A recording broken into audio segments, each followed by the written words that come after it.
Calista reporting for Kids First, age 16, and today we're going to be taking a look at Pixar's latest film, Onward. So Onward takes place in a world very similar to our own, except it's populated by a bunch of fantasy creatures and magic used to exist. Or so we thought. As it turns out, the main characters, Ian and Barley Lightfoot, discover that magic does still exist, and thus they go on a quest to find an item for a spell that can revive their father for just one day. So first off, the animation. I feel like since it's Pixar, I don't necessarily need to go in too deep with this one because it's Pixar, obviously it's phenomenal.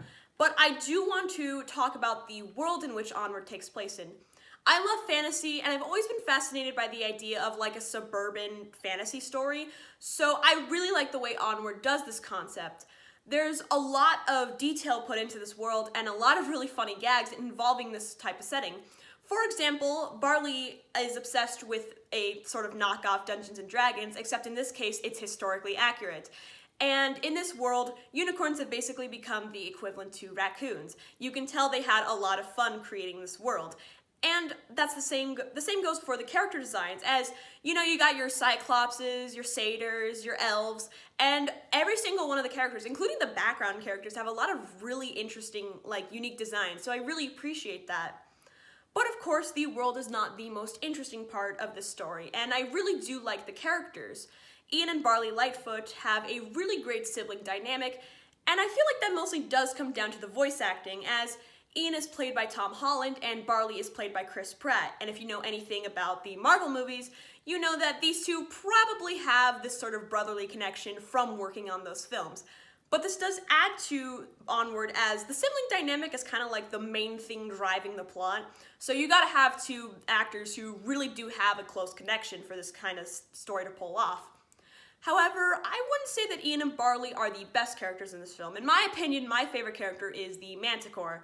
Now, I am biased as she is played by Octavia Spencer, and I do really love Octavia Spencer, but I also think that she's probably one of the more interesting and also the funniest character in the film. And I particularly like her relationship with Laurel, Ian and Barley's mom, played by Julia Louis-Dreyfus, and they have some of the best scenes in the film. Speaking of which, Onward is really, really funny.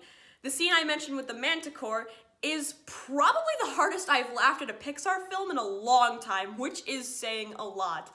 But there's a lot of gags involving the fact that, you know, the characters are a specific fantasy creature or just in general the world that they're in. And you can tell that they had a lot of fun writing the script. But of course, because it's Pixar, it's a very emotional story. And I think this might be one of Pixar's most emotional. And that all comes down to the concept. Because these boys are trying to find a way to revive their father, even if it's just for one day. And when you think about it, that's something that, like, anyone who's lost someone would want. Because, you know, who wouldn't want to spend one more day with just that specific person? And I really do think that, like, that's something that a lot of people can relate to. So I would give this film 5 out of 5 stars and would recommend it for ages 7 to 18, and it comes out on March 6th. So that'll be it for this Kids First review. If you like it, make sure to check out the Kids First website and, of course, all the other Kids First reporters, and I will see you all later. Bye-bye!